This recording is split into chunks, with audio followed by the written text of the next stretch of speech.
آج کے قیام میں سورہ آل عمران کا ابتدائی حصہ پڑھا گیا ہے۔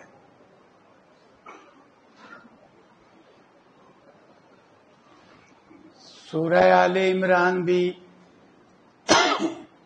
امتیازی شان و عظمت رکھنے والی سورتوں میں سے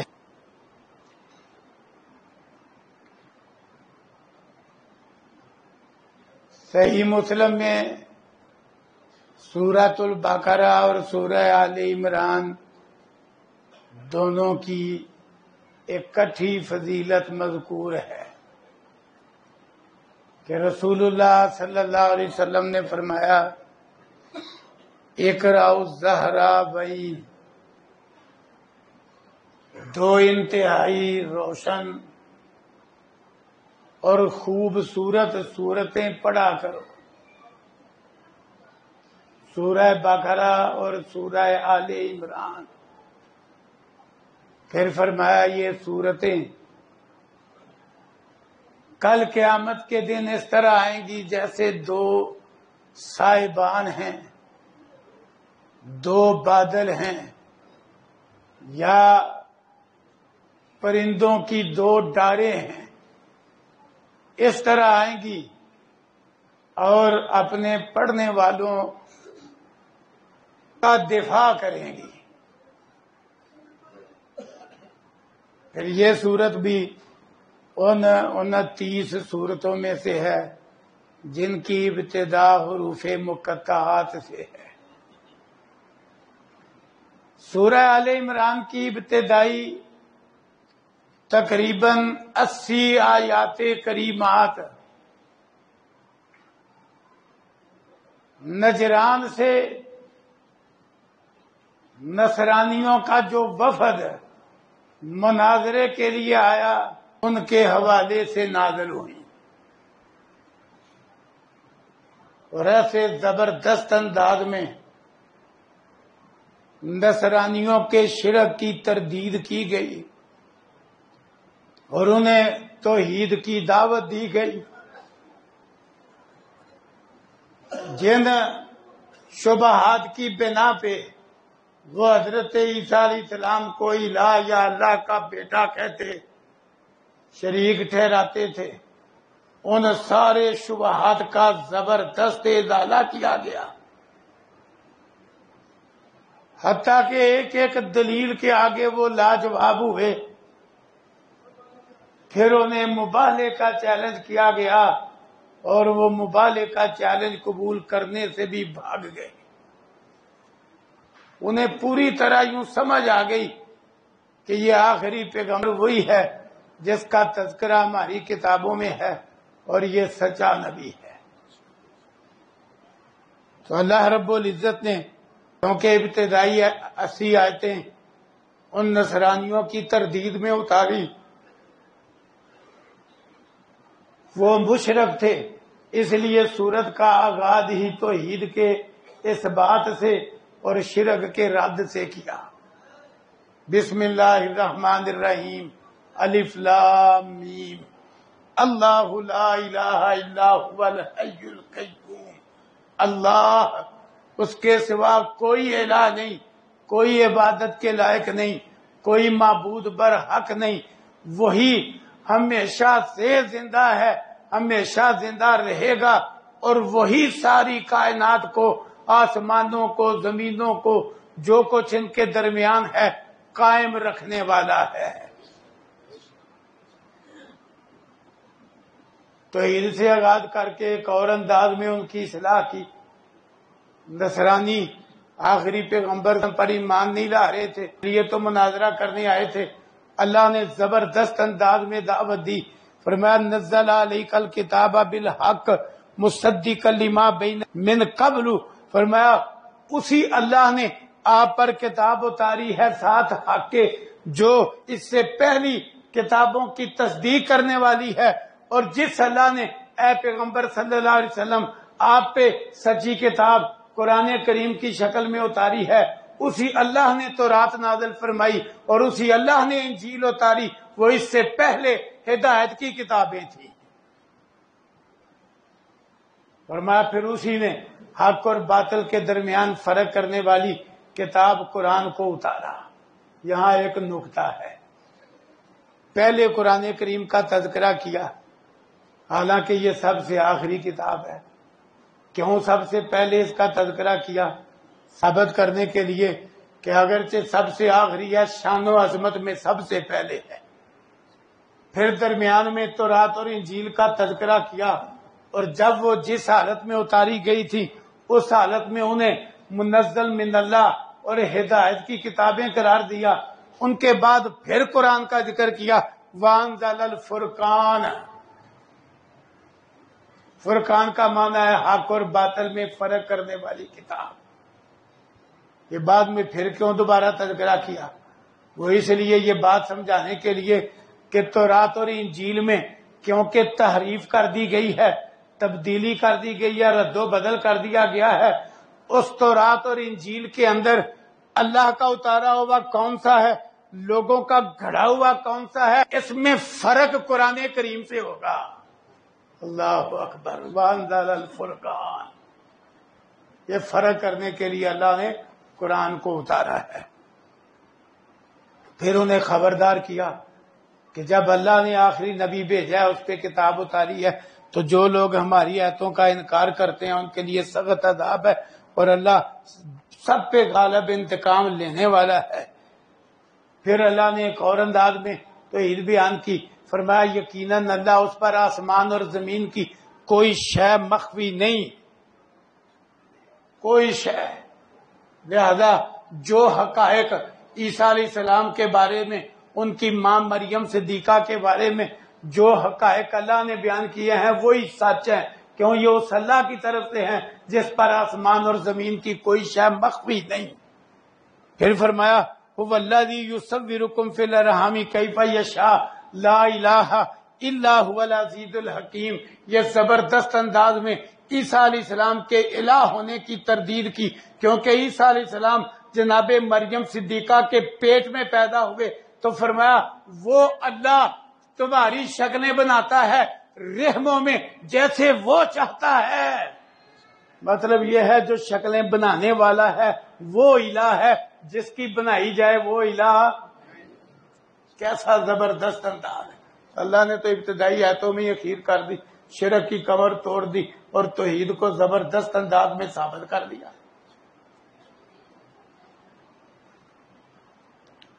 پھر فرمایا یہ بھی ایک اور تمہید ہے انہی کے حوالے سے۔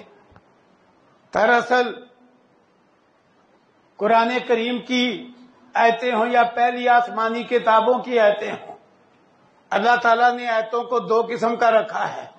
بالخصوص یہاں قرآن کریم کا تذکرہ کیا، فرمایا قرآن کریم کی آیتیں دو طرح کی ہیں۔ ایک وہ قسم جنہیں محکم کہا جاتا ہے، جن کا کوئی اپنی مرضی کا مطلب کا غلط معنی کر ہی نہیں سکتا، فرمایا وہ اصل کتاب ہے، کتاب کی اصل ہے، وہ بنیاد ہے۔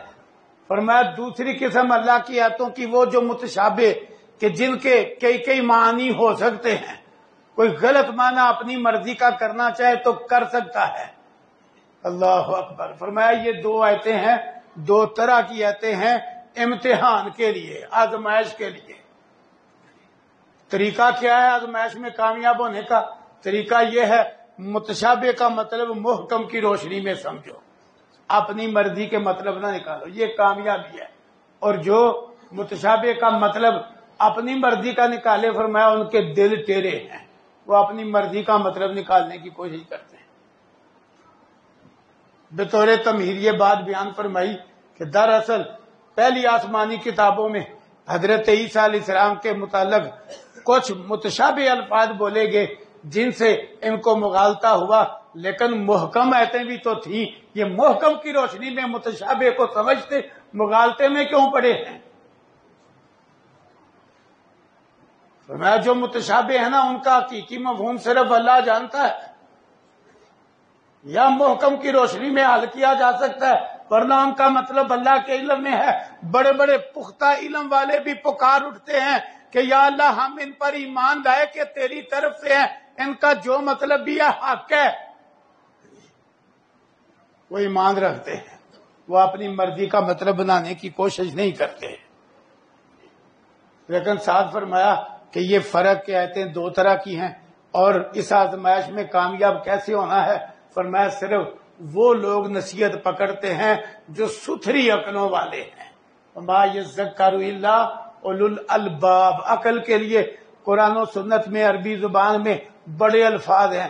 قرآن کریم میں عقل کے لیے نوح یا نوحا کا لفظ بھی آیا ہے، ہجر کا لفظ بھی آیا ہے، عقل کا لفظ بھی آیا ہے، اور لب کا لفظ بھی آیا ہے۔ لب کا جو لفظ ہے نا عقل کے لیے، یہ سب سے ستھری عقل پر بولا جاتا ہے۔ تو میں ستھری عقلوں والے، جن کی عقلیں ادھر ادھر سے متاثر ہو کر خراب نہیں ہوئی، فرمایا بات کی سمجھ انہی کو آتی ہے جو ستھری عقلوں والے ہیں۔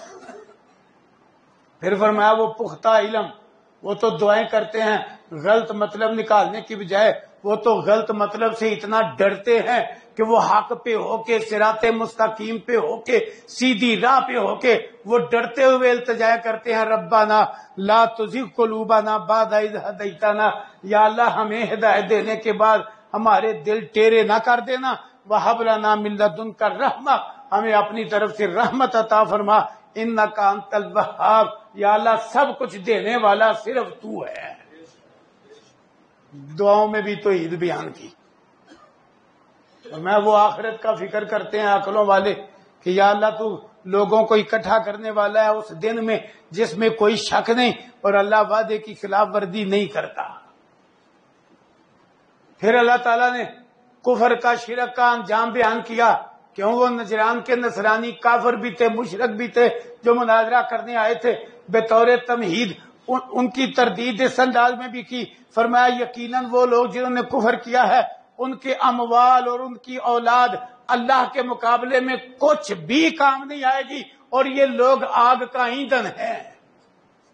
اللہ کی عدالت میں عقیدہ اور عمل کام آتا ہے، وہاں مال کام نہیں آتا، اولاد کام نہیں آتی، بلکہ اللہ نے قرآن میں بیان کیا ہے، اللہ اکبر، کہ انسان تو یہاں تک کہے گا یا اللہ میرے بیٹے پکڑ لے مجھے چھوڑ دے، تو کام کیا کس نے آنا ہے؟ میری بیوی پکڑ لے مجھے چھوڑ دے، میرے بھائی پکڑ لے مجھے چھوڑ دے، میری برادری قبیلہ پکڑ لے مجھے چھوڑ دے، یا اللہ ساری زمین والے پکڑ لے مجھے چھوڑ دے، یہ حال ہوگا وہاں، تو کام کس نے آنا ہے؟ تو کافروں کے ان کے مال اور ان کی اولاد اللہ کے مقابلے میں کچھ کام نہیں آئے گی، یہ آگ کے ایندھن ہیں۔ فرمایا جس طرح فرعونی دیکھ لو، مال بھی بڑا تھا، آل اولاد بھی بڑی تھی، لیکن جب دنیا میں اللہ کی پکڑ آئی، انہوں نے ہماری آیتوں کو جھٹلایا، ہم نے پکڑا تو نہ مال بچا سکا نہ اولاد بچا سکی۔ فرمایا نمونہ موجود ہے، اللہ کے مقابلے میں نہیں کوئی بچا سکتا۔ آج لوگ کہتے ہیں پیسہ ہو تو کون سا کام نہیں ہوتا، سارا کچھ موجود ہونے کے باوجود کوئی کام نہیں ہوتا، دنیا میں ہی اللہ ثابت کر دیتا ہے۔ بڑے بڑے لوگ ہیں، حقیقت ہے۔ ہمارے شہر کے ایک بہت بڑے حکیم تھے، حکیم عبدالجبار رحمہ اللہ، وفات پا گئے، ان کی نماز جنازہ میں گئے، ہمارے شہر کا ایک آدمی جو یہ نہیں کہ لاکھ پتی کروڑ پتی نہیں، اربوں خربوں کا مالک، وہ بھی ان کا رشتہ دار تھا۔ جب اس کو جنازے کے لیے لایا گیا، بہترین عالی شان گاڑی سے جب اتارا گیا، شوگر کی وجہ سے دونوں ٹانگیں کٹی ہوئی تھی، اربوں کے مالک کی دونوں ٹانگیں کٹی ہوئی تھی۔ کہتے ہیں جی پیسہ ہو تو کون سا کام نہیں ہوتا، وہ تو پیسے کے ذریعے اپنی ٹانگیں نہیں بچا سکا، نہیں ہوا علاج، کاٹ نہیں پڑا ہے دونوں ٹانگ۔ میں حقیقت ہے کانپ کے رہ گیا کہ لوگ کہتے ہیں جی پیسہ ہو تو کون سا کام نہیں ہوتا، تو یہ اربوں کا مالک ہے، دونوں ٹانگیں کاٹی گئی ہیں۔ اللہ اکبر۔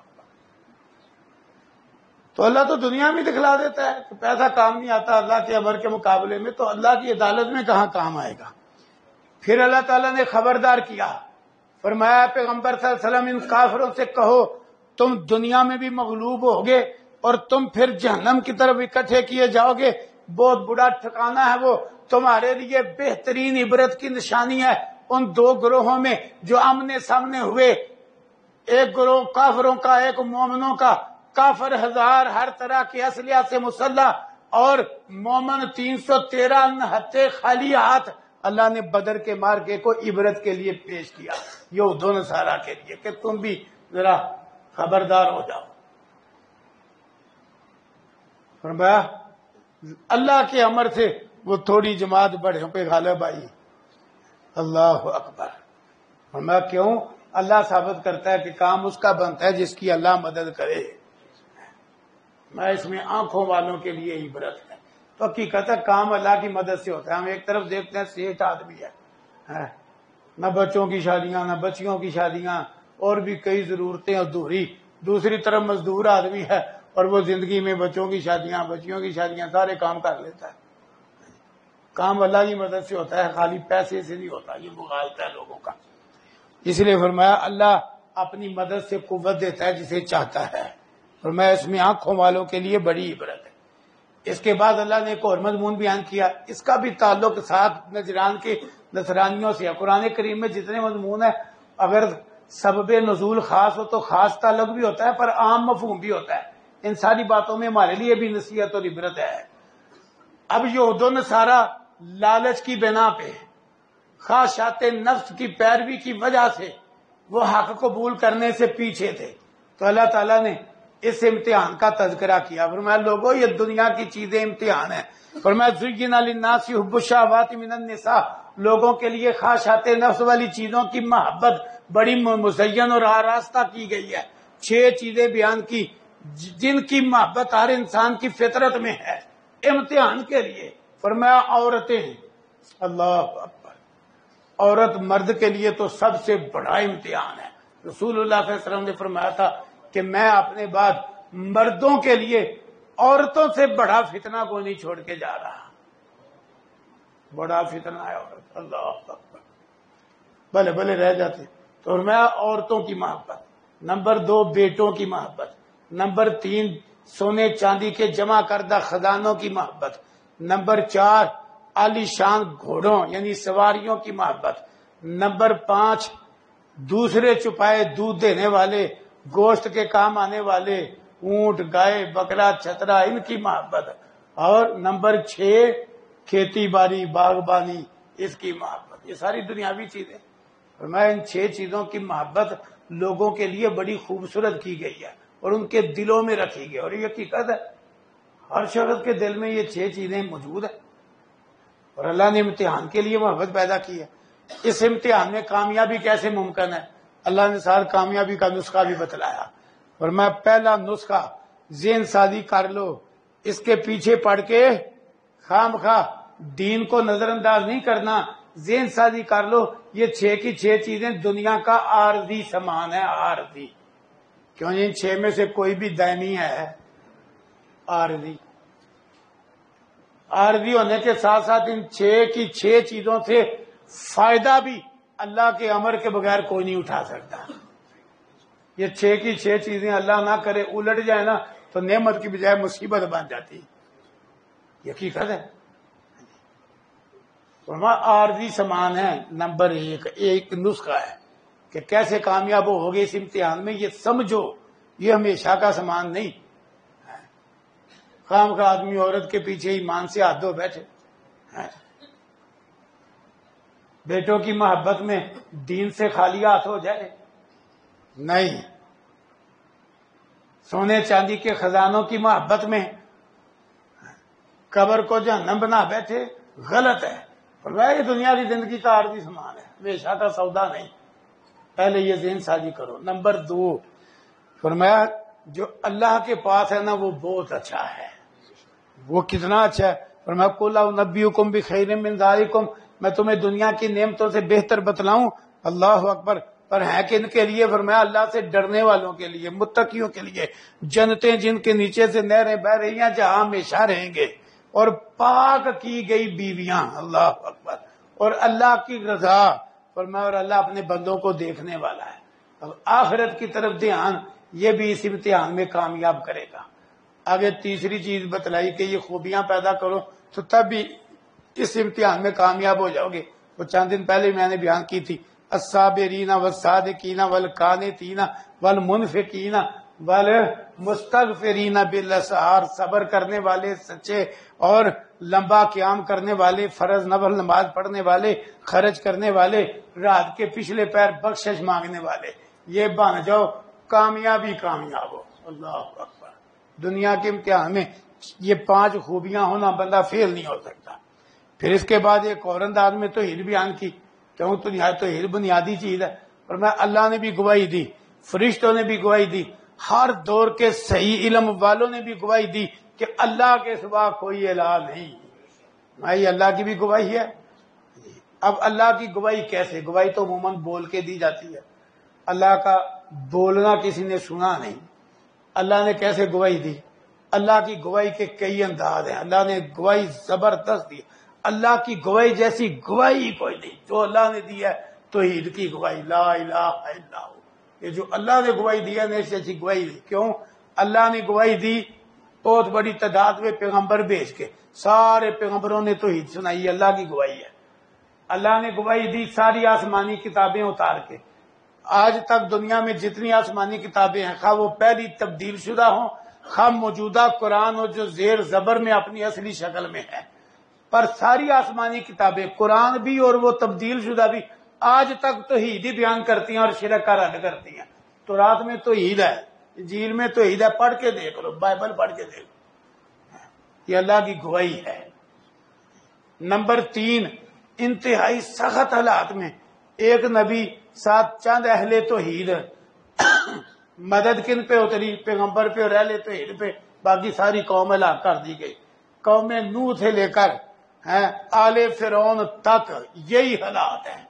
توحید والا ایک یا ساتھ تھوڑے سے امتی، اس کو اللہ نے بچا لیا، مشرک سارے ہلاک کر دیے، کسی کو پانی میں غرق کر کے، کسی کو آندھی کے طوفان کے ذریعے، کسی کو فرشتے کی چیخ کے ذریعے، کسی کو زلزلے کے ذریعے، کسی کو پتھر برسا کے۔ اللہ اکبر۔ طاقتوروں کو ہلاک کیا، کمزوروں کی مدد کی۔ یہ اللہ کی گواہی ہے کہ لا الہ الا ہو، اللہ کے سوا الہ کوئی نہیں۔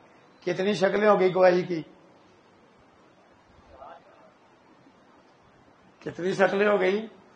نہیں بھائی، اگر میں نے پوچھا نا 4 پوری کرو تو پھر آپ نے مشکل ہو جانا ہے۔ ابھی 4 ہوئی ہی نہیں، 2 والے زیادہ کم کر رہے ہیں۔ اب تو سمجھ آ جائیں چاہیے کتنی ہوئی ہیں۔ 3، نمبر 1 نبی بھیج کے، نمبر 2 کتابیں اتار کے، نمبر 3 اپنے توحید والے نبیوں اور ان کے امتیوں کی مدد کر کے، نمبر 4 پیغمبروں پہ معجزات ظاہر کر کے۔ اللہ اکبر۔ پیغمبروں پہ یہ چوتھی گواہی۔ نمبر 5 یہ کائنات کا سارا نظام، زمین کا 16 سال سے پیداوار انتظام سے اگانا، آسمان اور اس کے اوپر پورا نظام جو کبھی خراب نہیں ہوا، سورج کا، چاند کا، ستاروں کا، موسموں کے تغیرات، یہ روزانہ کتنی بڑی تعداد میں موت اور حیات، لیکن نظام زندگی جاری اور ساری، یہ کائنات کا سارا سلسلہ، سکون سے رات کا دن میں، دن کا رات میں بدل جانا، کبھی ٹکراؤ نہیں، کبھی ایسی حرکت نہیں ہوئی کہ لو جی رات رکاوٹ بن گئی، دن نہیں چڑھنے دے رہی، یا دن رکاوٹ بن گیا وہ رات کو نہیں آنے دے، نہیں، پورے اطمینان سے جس ملک میں رات اور دن کی شروع سے جو مقدار ہے، ایک لمحے کی خرابی نہیں، یہ کائنات بھی اللہ کی گواہی ہے کہ اللہ کے سوا الہ۔ یہ موٹی موٹی 5 بیان کیا، یہ بڑی شکلیں اللہ کی گواہی کی۔ اللہ اکبر جی۔ تو فرمایا اللہ نے گواہی دی، پھر فرمایا دین اللہ کے ہاں سچا ہے ہی اسلام، باقی سارے ادیان باطل ہیں۔ کیوں؟ جو پہلے ہیں وہ بالفرض اصلی شکل و صورت میں ہوں بھی تو اللہ نے منسوخ کر دیے ہیں، دوسری بات یہ ہے وہ اصلی شکل و صورت میں ہے ہی نہیں تو ان کی حیثیت کیسی ہو سکتی ہے؟ فرمایا ان الدین عند اللہ الاسلام، لہذا اللہ کے ہاں دین صرف اسلام ہے۔ پھر ساتھ کیونکہ یہ نصرانیوں کی تردید میں آئے تھے، ان کا برا کردار بیان کیا کہ اہل حق سے مناظرہ کرنے آگے ہو، اپنا کردار تو دیکھو، اللہ کی آیتوں کا انکار تم نے کیا، ناحق نبیوں کو شہید تم نے کیا، حق اور توحید کا حکم دینے والے عام امتیوں میں سے اہل حق کو بھی تم نے شہید کیا۔ اہل حق سے مناظرے کرنے آگے، پھر انہیں خبردار کیا کہ آخرت سے ڈرو جس دن اللہ کی عدالت لگے گی۔ پھر اللہ نے اپنی بادشاہی بیان کی، قل اللہم مالک الملک تؤتی الملک من تشاء وتنزع الملک ممن تشاء، بادشاہی اور حاکمیت بیان کر کے بھی انہیں ڈرایا۔ اللہ اکبر۔ پھر اللہ تعالیٰ نے مزید آخرت کے حالات بیان کیے کہ جس دن ہر جان اپنا کیا دھرا اپنے سامنے پالے گی، کوئی شے اللہ سے چھپ نہیں سکتی۔ فرمایا تم اپنا عقیدہ یا عمل جتنا مرضی چھپا لو، جتنا مرضی ظاہر کر لو، اللہ جانتے ہی جانتا ہے۔ کیوں؟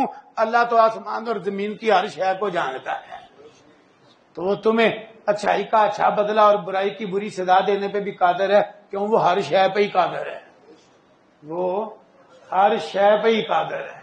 کئی لوگ کہتے ہیں متضاد چیزوں پہ قادر ہے، کیوں نہیں؟ وہ متضاد چیزوں پہ بھی قادر ہے، ہر شے پہ وہ قادر ہے۔ وہ متضاد چیزوں کو جمع کرنے پر بھی قادر ہے، آگ اور پانی کو جمع کرنے پر بھی قادر ہے۔ سمندروں کی تہوں میں دیکھو، اب تو سائنس نے بڑا کچھ دکھلا دیا، سمندروں کی تہوں میں جگہ جگہ آگ بھڑکی ہوئی ہے، ہر طرف پانی ہے، اندر آگ بھڑکی، آگ اور پانی بھی وہ جمع کرنے پہ قادر ہے۔ اللہ ہر شے پہ قادر ہے، وہ متضاد شے کو جمع کرنے پہ بھی قادر ہے۔ اللہ اکبر۔ فرمایا اس دن سے ڈر جاؤ جس دن پھر ہر بندہ آرزو کرے گا جو گمراہ ہوگا اور جس کا نتیجہ جہنم ہوگا کہ کاش یہ دن نہ ہی آتا۔ اللہ اکبر۔ پھر یہاں سے اللہ نے یہ سارا کچھ تمہیدی مضامین تھے، وہ نذران کے نصرانیوں کی اصلاح کے لیے۔ پھر اللہ تعالیٰ نے اصل مضمون شروع کیا۔ اصل مضمون سے پہلے پھر بنیاد بنائی کہ ان سے کہو اگر اللہ سے محبت کرتے ہو نا تو اللہ سے محبت کا ایک ہی طریقہ ہے، نشانی اس کی ایک ہی ہے۔ بندہ دعویٰ 100 بار کرے میں اللہ سے محبت کرتا ہوں، اس کے دعوے کی سچائی ایک ہی شکل سے ثابت ہوگی۔ وہ کیا؟ فرمایا ان سے کہو اگر اللہ سے محبت کرتے ہو نا فاتبعونی، تو پھر میرے پیچھے پیچھے چل پڑو، عقیدہ میرے جیسا، اخلاق میرے جیسا، دین میرے جیسا جو میں لے کے آؤں، میرے پیچھے پیچھے بس جو میں کرتا ہوں مجھے دیکھ کے کرتے جاؤ، پیچھے پیچھے چلنا۔ اگر اللہ سے تمہیں پیار ہے میرے پیچھے چلو۔ معلوم ہوا اللہ کی محبت کے دعوے میں وہ سچا ہے جو پیغمبر کے پیچھے پیچھے چل رہا ہے، اتباع کر رہا ہے۔ ساتھ فرمایا جب تم اس بات کو ثابت کر لو گے، اپنے دعوے میں سچے ہو جاؤ گے میرے پیچھے چل کے، تو پھر بدلہ کیا ملے گا؟ ایسا بدلہ یہاں سنایا جس میں سارے بدلے ہی آ جاتے ہیں اچھے۔ فرمایا اگر تم اللہ سے محبت کرتے ہو تو میرے پیچھے پیچھے چلو، ہوگا کیا؟ یحببکم اللہ، اللہ تم سے پیار کرے گا۔ یعنی محب سے کیا بن جاؤ گے؟ اللہ کے محبوب بن جاؤ گے۔ محب سے، اور طریقہ کیا، نسخہ کیا ہے؟ پیر کے پیچھے نہیں، کسی بزرگ کے پیچھے نہیں، کسی امام لیڈر کے پیچھے نہیں، کسی بیبے کے پیچھے نہیں، کس کے پیچھے؟ یہ کہتے ہیں بیبیاں کا بھی فلڈ آ گیا۔ پہلے ایک بیوی ہوتی تھی تو یہ سارے مخالفت کرتے تھے، اب ان کو مل گئی ہے تو یہ اپنی ساری باتیں بھول گئے ہیں۔ بہرحال یہ نہیں، بیوی کے پیچھے نہیں، پیچھے کس کے چلنا ہے؟ پیغمبروں کے، امام کے۔ اگر اللہ سے پیار کے دعوے میں سچے ہو تو اگر ایسا کرو گے، پیغمبر صلی اللہ علیہ وسلم کی راہ پہ چلو گے تو اللہ تم سے محبت کرے گا جی، اور تمہاری یہاں پیروی کرو۔ لیکن انسان جتنی مرضی پیروی کر لے کچھ کمی بے حیثیت انسان رہ جائے گی۔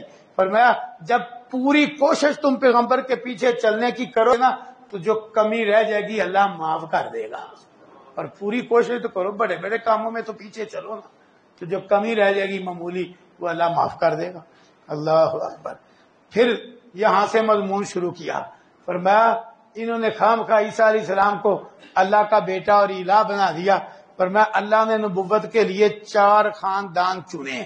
ان اللہ اصطفیٰ آدم، ان اللہ اصطفیٰ و نوحا و آل ابراہیم و آل عمران علی العالمین۔ فرمایا اللہ نے آدم کو، نوح کو، آل ابراہیم کو، آل عمران کو سارے جہاں میں سے چنا، یعنی سارے نبی ان 4 میں سے ہی ہیں، یا آدم کی اولاد ہیں، آدم کے بعد پھر نوح علیہ السلام کی اولاد ہیں سارے نبی، نوح علیہ السلام کے بعد پھر سارے نبی ابراہیم کی آل میں سے ہیں، ہاں جی، اور پھر آل عمران سے عیسیٰ علیہ السلام ہیں، ہاں جی۔ تو یہ سارے فرمایا پر یہ کوئی 4 کو علیحدہ نہیں، ذریۃ بعضھا من بعض، یہ ایک دوسرے کی آل اولاد ہے۔ آل عمران آل ابراہیم سے ہی ہیں، جن سے عیسیٰ علیہ السلام ہوئے۔ آل ابراہیم وہ آل نوح سے ہی ہیں، پھر نوح علیہ السلام آدم علیہ السلام سے ہی ہیں۔ میں یہ سارے نبیوں کے خاندان ہیں، یہ ایک دوسرے کی نسل سے ہیں۔ ثابت ہوا کہ اگر ایک اللہ کا بیٹا ہے تو دوسرے کیوں نہیں اللہ کے بیٹے، جب سارے ایک دوسرے کی جو آل اولاد ہیں۔ یہ اللہ نے نقطہ سمجھا ہے، اس لیے ہم کہتے ہیں اگر ایک پیغمبر نور ہے تو بھائی کیوں رسول اللہ صلی اللہ علیہ وسلم کس سے ہیں؟ آل ابراہیم سے۔ آل ابراہیم کس سے ہیں؟ نوح علیہ السلام سے۔ تو نوح علیہ السلام کس سے ہیں؟ آدم علیہ السلام سے۔ تو آدم علیہ السلام کو کس سے بنایا گیا ہے؟ مٹی سے۔ تو یہ سارے نبی تو ایک دوسرے سے ہیں، یا تو پھر سب کو نور کا ہونا۔ یہ کیا ہوا کسی کو نور کسی کو بشر؟ نہیں، سارے نبی ایک دوسرے کی آل اولاد ہیں، سارے بشر ہیں۔ ذریۃ بعضھا من بعض، اس لیے کوئی پیغمبر نور نہیں، کوئی پیغمبر الہ نہیں، سارے آدم کی اولاد ہیں۔ اللہ نے یہ آدم کی اولاد کو شرف بخشا ہے۔ یہ خواہ نا لوگ یہ کہہ کے نا کہ بشر نبی نہیں ہو سکتا، اپنی حقیقت ہے اپنی تحقیر کرتے ہیں۔ اللہ تعالیٰ نے تو نبوت کا شرف بخشا ہی انسان کو ہے، حتیٰ کہ جنوں کی طرف بھی جو نبی ہے وہ انسانی نبی ہے، جنوں میں سے کوئی نبی نہیں بنا۔ یہ انسان کو شرف حاصل ہے۔ اللہ اکبر۔ دوسرے شرف انسان خوش ہو کے بیان کرتا ہے، لیکن جب نبوت کی باری آتی ہے تو کہتا ہے نہیں، بشر نبی ہو ہی نہیں سکتا۔ نہیں، کیوں نہیں ہو سکتا؟ چلو ہمارا موقف نہیں مانتے نہ مانو، شاعر مشرق ہی مان لو، وہ بھی کہہ گیا ہے سبق ملا معراج مصطفیٰ سے مجھے کہ عالم بشریت کی زد میں ہے گردوں۔ اقبال بھی کہہ گیا کہ معراج مصطفیٰ صلی اللہ علیہ وسلم سے مجھے یہ سبق ملا کہ آسمان بھی بشریت کے ماتحت ہی ہے، کہ شان بشریت کی اونچی ہے، کہ اللہ تعالیٰ نے نبی صلی اللہ علیہ وسلم کو بشر ہو کر آسمانوں سے بھی اوپر کی سیل کروائی۔ سبق ملا معراج مصطفیٰ سے مجھے عالم بشریت کی زد میں ہے گردوں۔ اس نے بھی کہہ دیا عالم بشریت کی زد۔ معلوم ہوا شاعر مشرق بھی بشر ہی مانتا تھا نبی صلی اللہ علیہ وسلم کو۔ چلو بہرحال، تو اللہ تعالیٰ نے یہ خاندان بیان کیے۔ اس کے بعد پھر باقاعدہ پوری تاریخ شروع کر دی کہ عیسیٰ اللہ کا بیٹا کیسے، وہ تو مریم کا بیٹا ہے۔ پوری تاریخ فرمایا کہاں سے شروع کیا مضمون؟ جناب مریم سے، کہ مریم کی پیدائش کیسے ہوئی۔ فرمایا عمران یہ مریم کے باپ کا نام ہے۔ اللہ نے بیان کر دیا، کوئی شجرہ نہیں بیان قرآن کریم میں، لیکن کیونکہ عیسائیوں نے عیسیٰ علیہ السلام کو اللہ کا بیٹا کہہ دیا تو اللہ نے عیسیٰ علیہ السلام کا سارا شجرہ ہی بیان کر دیا کہ کیسے پیدائش ہوئی۔ فرمایا عمران کی بیوی نے کہا یا اللہ، عمران کی بیوی کو امید ہوئی تو اس نے کہا یا اللہ، جو میرے پیٹ میں ہے نا، میں منت مانتی ہوں کہ وہ تیرے گھر بیت المقدس کا خادم بنے گا۔ محرر، پرانے وقتوں میں یہ طریقہ تھا، کسی کو اللہ کے گھر کا خادم بنا دینا ہے، دنیا کے سارے کاموں سے اس کو آزاد کر دینا ہے۔ ظاہر ہے گھر کی خدمت، اللہ کے گھر کی خدمت تبھی ممکن ہے، پھر اپنے کام کاج یہ نہیں ہو سکتے، تو اس لیے اس کو محرر کہا جاتا تھا۔ اب عمران کی بیوی نے منت مانی، اس کو امید تھی کہ اللہ مجھے بیٹا دے گا تو میں بیت المقدس کا خادم بناؤں گی، یہ منت مان لی۔ دیکھو ولیہ خاتون ہے، اپنے پیٹ کے بچے کا نہیں پتا کہ یہ بچہ نہیں ہوگا بلکہ بچی ہوگی۔ آج خام خواہ جو ہے نا غیب کی خبروں کے دعوے کرتے پھرتے، اب اس کو اندازہ تھا اللہ مجھے بیٹا دے گا، تو کہا یا اللہ مجھ سے قبول کر لینا، تو سب کو سننے والا جاننے والا۔ جب پیدائش کا وقت آیا تو جنا تو وہ بچی، وہ حیران ہو کے کہتی ہے یا اللہ میرا تو ارادہ کچھ اور تھا، تو یہ تو بچی پیدا ہو گئی ہے۔ اللہ اکبر، نام مریم رکھ دیا، ساتھ کہا میں اس کو اور اس کی آل اولاد کو یا اللہ شیطان کے شر سے تیری پناہ میں دیتی ہوں۔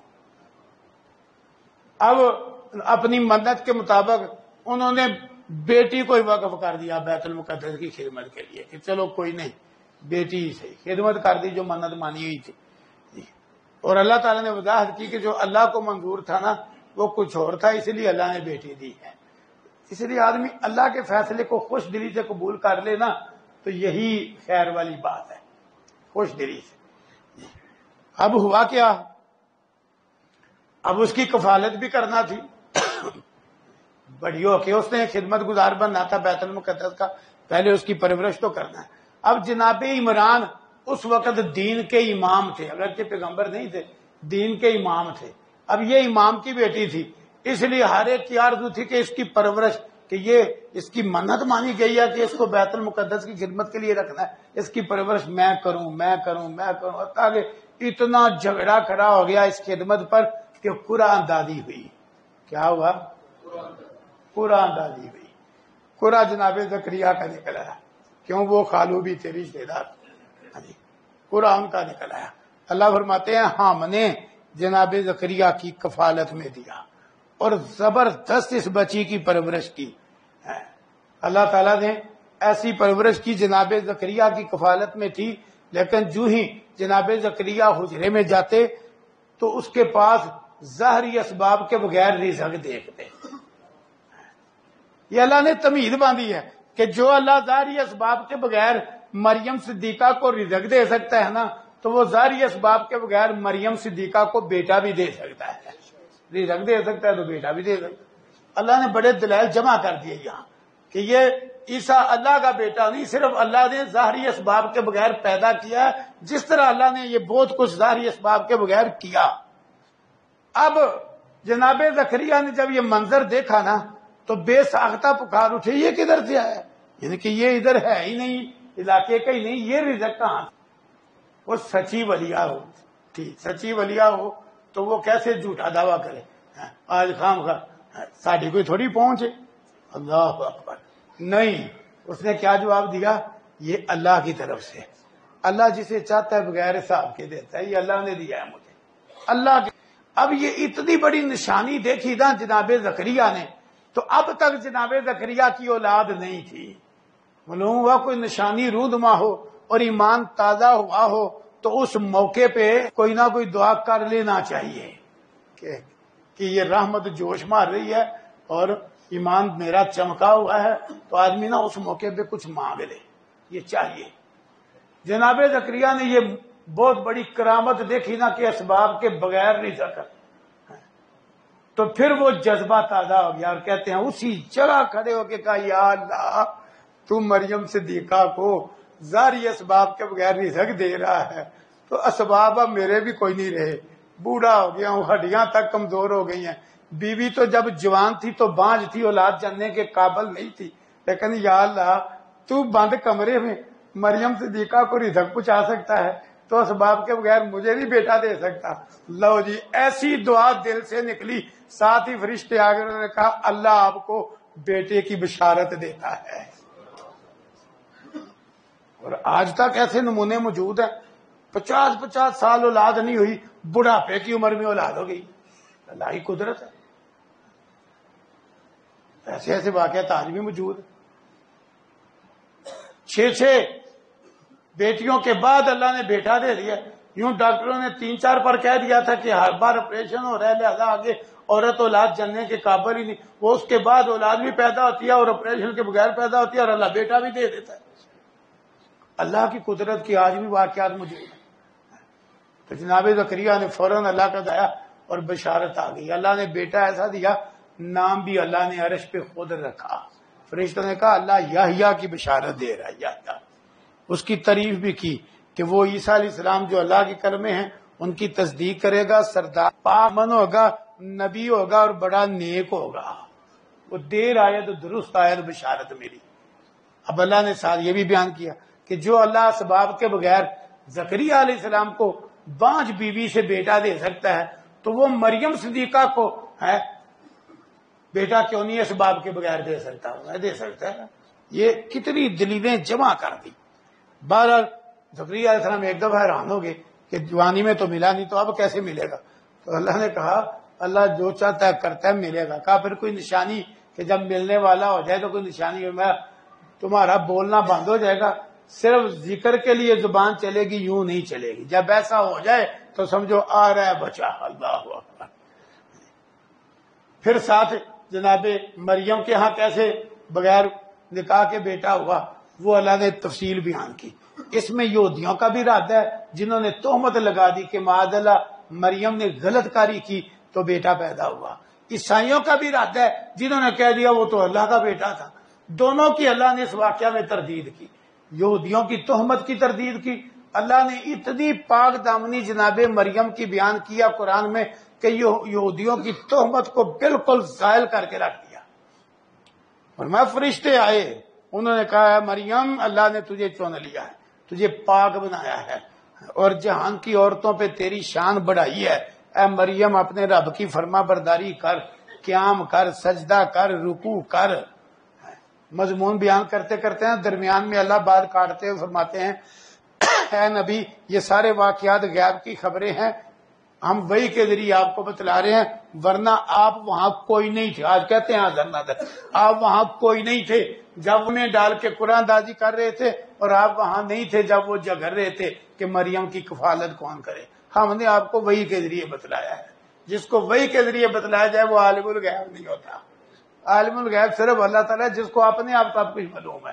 جس کو کوئی بتلائے، خواہ اللہ بتلائے یا کوئی اور بتلائے، وہ عالم الغیب نہیں۔ میں ہم بتلا رہے ہیں آپ کو وحی کے ذریعے۔ اللہ اکبر۔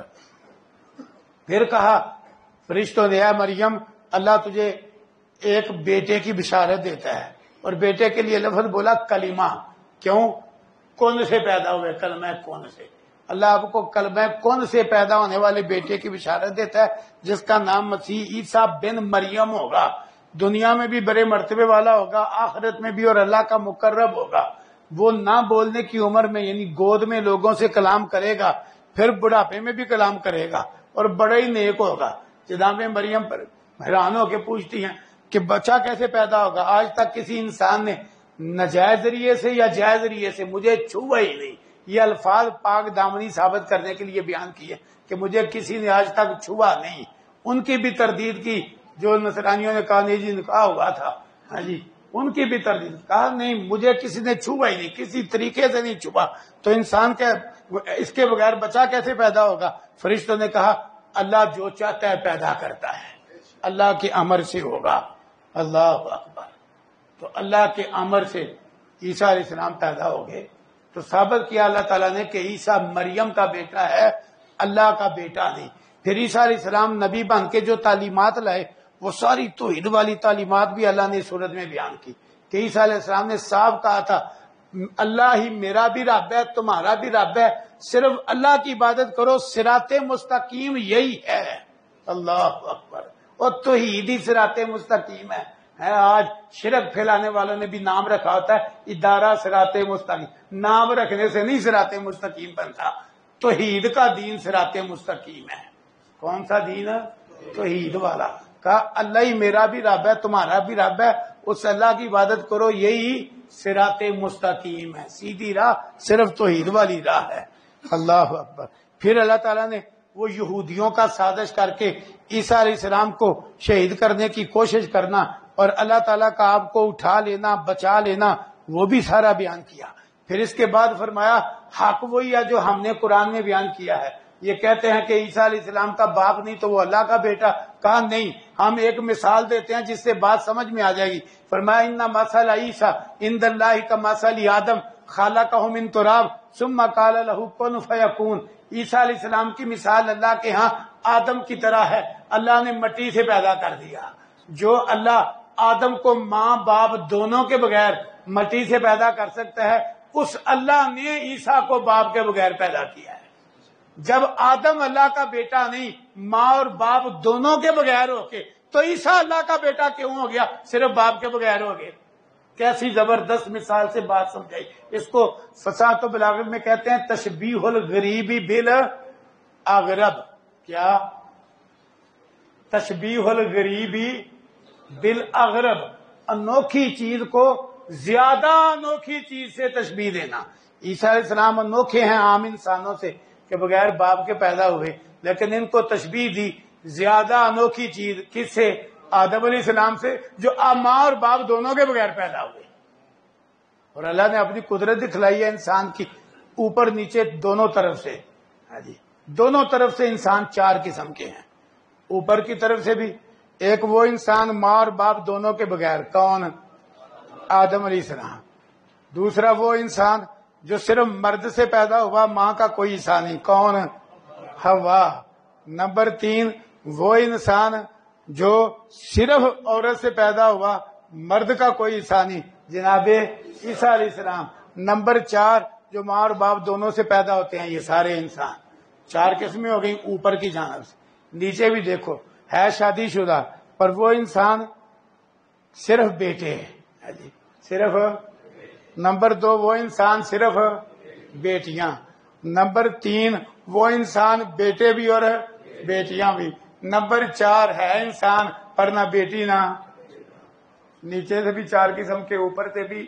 یہ اللہ کی قدرت ہے، شے ایک ہے انسان، لیکن اللہ نے اپنی قدرت کے کتنے نمونے دکھلائے۔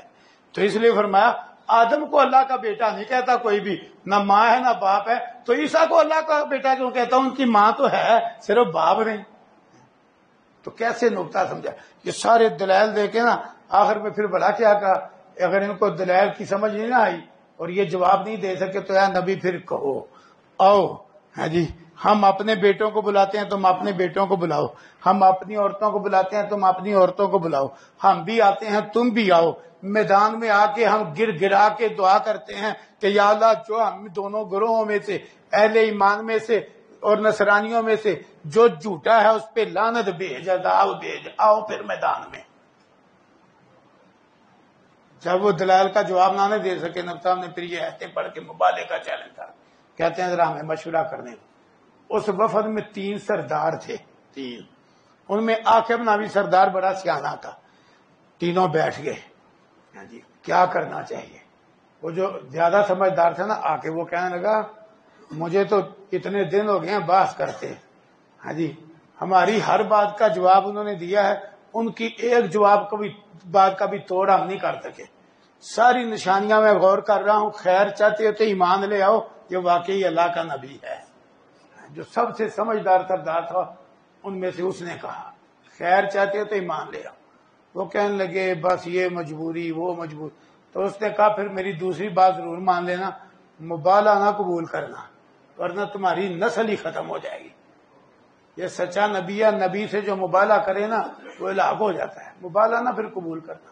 تو یہ ان کو سمجھ آ گئی، کٹھے ہو کے آیا، کہتے ہیں جی ہم نے مبالغہ نہیں کرنا آپ سے ہے تو، لیکن ہم آپ سے لڑ بھی نہیں سکتے، سمجھ آ گئی نا اندر کھاتے، ہم آپ سے صلح کرنا چاہتے ہیں۔ وہ کہتا جزیے پہ راضی ہوئے کہ ہم سالانہ اتنا جزیہ دیں گے، اس پہ راضی ہوئے، اور ساتھ کہنے لگے جاتے وقت ہماری آپس کی لڑائیاں بڑی ہیں، کوئی امانت دار بندہ بھیجو ہماری لڑائیاں ختم کر کے آئے، امانت سے، عدل سے، انصاف سے۔ آپ نے فرمایا ہر امت کا ایک بڑا امانت دار ہوتا ہے، میری امت کا امانت دار ابو عبیدہ بن جراح ہے، انہیں بھیجا اور وہ ان کے جھگڑے نمٹا کے آئے۔ تو یہ زبردست مان۔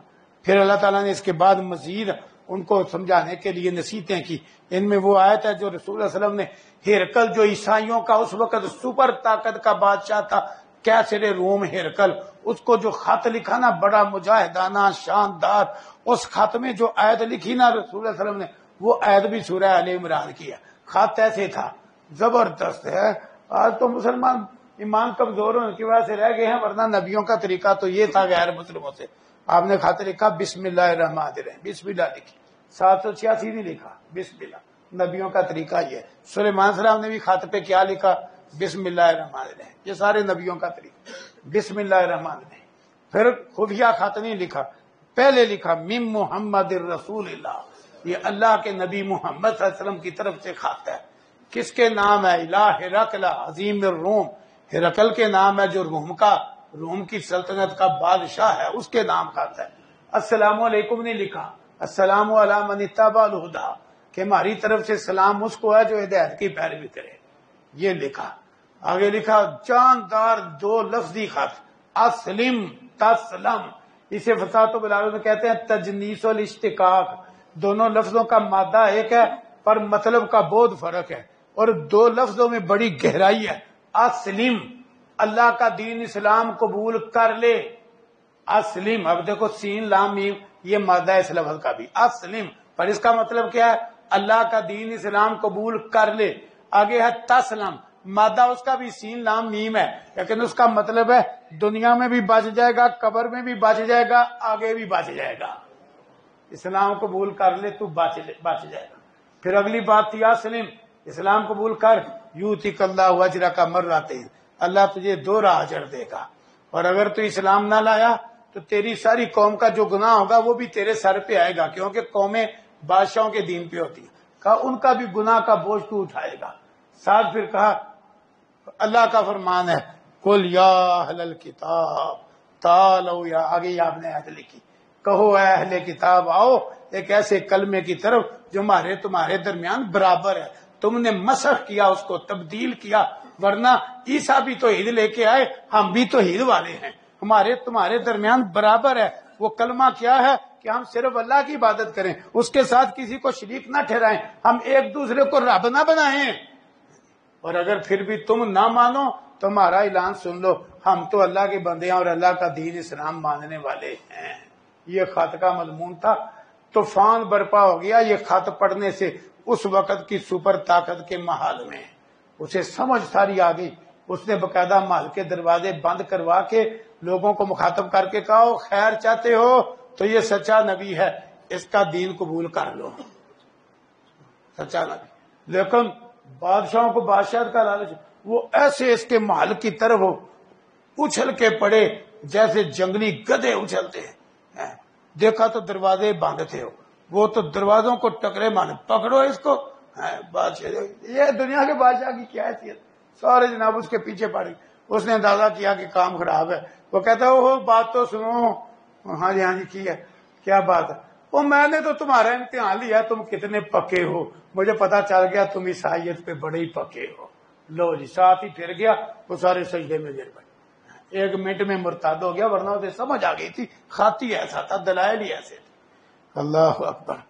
پھر اللہ تعالیٰ نے ایک اور انداز میں ان کی تردید کی۔ اہل کتاب کہتے تھے کہ معاذ اللہ ابراہیم السلام بھی یہودی ہے عیسائی تھے۔ اللہ نے کہا نہ ابراہیم السلام نہ یہودی تھے نہ عیسائی تھے، وہ ایک اللہ کی عبادت کرنے والے، ایک اللہ کا دین ماننے والے حنیف اور مسلم تھے۔ پھر اور بھی نصیحتیں کی، ایک انہوں نے بڑی خفیہ بند کمرے میں سازش کی، اللہ نے وہ بھی سورہ آل عمران میں کھول کے رکھ دی۔ بند کمرے میں سازش کی، بولا کیا کرو؟ آج بھی کئی نا باتیں پر ایسا کرتے ہیں کہ اوپر سے نا ہاں جی فلاں کے دین میں داخل ہو جاؤ، 2-4 دن رہ کے نا پھر پیچھے ہٹ جاؤ، تو دوسروں کو سمجھ آئے گی یہ جو اندر ہو کے واپس آ گیا نا یہ دین صحیح نہیں۔ یہ سازشیں کی یہودیوں عیسائیوں نے، کیسے اوپر سے صبح کلوہ پڑھو، شام کو پھر یہودی ہو جاؤ عیسائی ہو جاؤ۔ وہ جو دوسری قومیں ہیں نا وہ کہیں گی یہ پڑھے لکھے ہو کے مسلمان ہو کے واپس ہو گئے ہیں تو لوگ بھی واپس ہو جائیں گے۔ انہوں نے بند کمرے میں منصوبہ بنایا، اللہ نے آتے اتار کے سارے ہی کھول دیا کہ انہوں نے یہ سازش کی ہے، وہ سازش دھڑی کی دھڑی رہ گئی۔ اللہ اکبر۔ پھر اللہ تعالیٰ نے، کیونکہ ان لوگوں نے یہود سارا دونوں نے ایک بڑا ظلم پہ ظلم کیا تھا، ایک ظلم کفر شرک والا، دوسرا نسبت اللہ کی طرف۔ یہودی عزیر کو اللہ کا بیٹا کہتے تو کہتے اللہ نے حکم دیا ہے، عیسائیوں نے عیسیٰ کو اللہ کا بیٹا بنایا، یہ شرک والا ظلم کیا تو ساتھ کہا اللہ نے کہا ہے۔ ہاں جی عیسیٰ علیہ السلام خود یہ ہمیں کہہ کے گئے ہیں اللہ کی طرف سے، تو اللہ نے تردید کی، فرمایا کسی بشر کے لائق ہی نہیں، اللہ اس کو نبی بنائے تو وہ نبی ہو کے اللہ کی بجائے اپنی عبادت کا کہے یہ ہو ہی نہیں سکتا۔ میں نہ وہ اپنی عبادت کی طرف بلائے گا نہ فرشتوں کی پوجا کی طرف بلائے گا، وہ ایک اللہ کی عبادت کی طرف ہی بلائے گا۔ جو بھی نبی ہوگا نبی شرک کی طرف نہیں بلا سکتا، یہ بھی وضاحت کر دی۔ پھر اللہ نے نبیوں سے لیا جانے والا ایک عہد بیان کیا کہ جس کے دور میں بعد والا نبی آ جائے وہ اس کو ماننے کا پابند ہے۔ یہ عہد کیوں بیان کیا؟ نبی سارے دنیا سے گزر گئے، پیغمبروں کا یہ عہد قرآن میں کیوں بیان کیا؟ قومیں بھی پیغمبروں کے تابع ہیں، کہ اگر موسیٰ علیہ السلام سے عہد لیا گیا آخری نبی کا، عیسیٰ علیہ السلام سے عہد لیا گیا آخری نبی کا کہ تمہارے ہوتے ہوئے آخری نبی آ جائے تو تم نے ماننا ہے، تو ان کی زندگیوں میں تو نہیں آیا آخری نبی، تو ان کی قوموں کی زندگیوں میں تو آیا نا، تو پیغمبر کے تابع ہوتی ہے قوم، مطلب ہے تمہارے نبیوں سے جب عہد ہو چکا ہے لہذا تم بھی آخری نبی پر ایمان کے پابند ہو، اس لیے یہ عہد بیان کیا۔ اللہ اکبر۔ پھر اس کے بعد اللہ تعالیٰ نے ایمان کے موٹے موٹے ارکان سورہ آل عمران میں بیان کیے، آخر میں پھر زبردست انداز میں اعلان کیا وَمَن يَبْتَغِ غَيْرَ الْإِسْلَامِ دِينًا فَلَن يُقْبَلَ مِنْهُ، جو اللہ کے دین اسلام کے علاوہ اور کوئی بھی دین لے کے آئے گا اس سے قبول نہیں کیا جائے گا۔ اللہ کے ہاں دین صرف اسلام ہے، جو اسلام پہ نہیں چلے گا اس کی کوئی شے قبول نہیں ہوگی، نہ کوئی فدیہ، نہ سودے بازی، نہ مکمکہ، کچھ بھی نہیں۔ پہلے بھائی یہ کل والا لکھا ہے نا طلاق کے حوالے سے، کل کے درس میں یہ اس کا جواب ہو چکا ہے۔ لکھنے والوں نے بھی یہی لکھا ہے کہ شوہر نے بیوی کو جھگڑے کے دوران، لڑائی کے دوران، ناراضگی کے دوران مختلف الفاظ بولے ہیں، صریح طلاق کا لفظ نہیں بولا۔ مثلا لکھا ہوا ہے اس نے کہا کہ میں تجھ کو ہر قسم کی پابندی سے، اپنی زبان سے، اپنے وجود سے، اپنے ظلم سے آزاد کرتا ہوں، تمہیں اس دلدل سے اور زندگی اور محبت سے آزاد کرتا ہوں۔ طلاق کا لفظ اس نے بولا، اس طرح کے الفاظ بولے ہیں، اس طرح کے الفاظ بولے ہیں۔ وہ بھی کہتا ہے اس طرح کے الفاظ بولے ہیں، بیوی بھی یوں کہتی ہے کہ اسی طرح کے الفاظ ہی بولے ہیں۔ صرف اب دونوں کا اس بات پر اختلاف ہے۔ شوہر کہتا ہے کہ میں نے صرف الفاظ کہے ہیں، میری نیت کوئی طلاق کی نہیں۔ بیوی کہتے ہیں کہ نہیں ہوگی، تو نے یہ الفاظ بولے ہیں لہذا ہوگی طلاق۔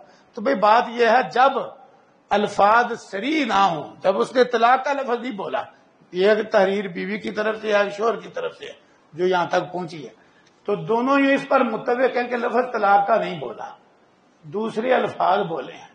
تو جب الفاظ اور ہوں تو پھر نیت ضروری ہے، پھر نیت کے بغیر طلاق نہیں۔ اب مسئلہ نیت کا ہے، اب بیوی کو شبہ ہے کہ یہ خامخواہ اب کہہ رہے ہیں نیت نہیں تھی، اب نیت کو معلوم تو کیا نہیں جا سکتا۔ تو جب اختلاف ہو جائے تو اس کا آسان حل ہے کہ شوہر قسم اٹھا لے، معلوم ہوا ہے وہ قسم اٹھانے کو بھی تیار ہے، وہ کہتا ہے میں قسم اٹھا کہتا ہوں کہ میری نیت طلاق کی نہیں۔ تو اگر طلاق کی اس کی نیت نہیں تو پھر مسئلہ یہی ہے طلاق نہیں ہوئی۔ کیوں؟ جب طلاق کے علاوہ اشارے کنائے کے الفاظ ہوں، وہ جتنے مرضی ہوں، وہ اس وقت تک طلاق پر دلالت نہیں کرتے جب تک ساتھ پوری نیت نہ ہو طلاق دینے کی۔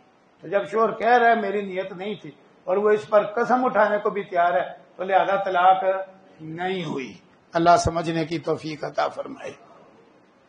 کی حالت میں وفات پانے والے انسان سے حساب لیا جائے گا یا نہیں، اس کی کوئی صریح دلیل نہیں ہے، لوگوں میں مشہور ہے کہ اس کا حساب نہیں لیا جائے گا، اس کی کوئی صحیح صریح دلیل میرے علم میں نہیں۔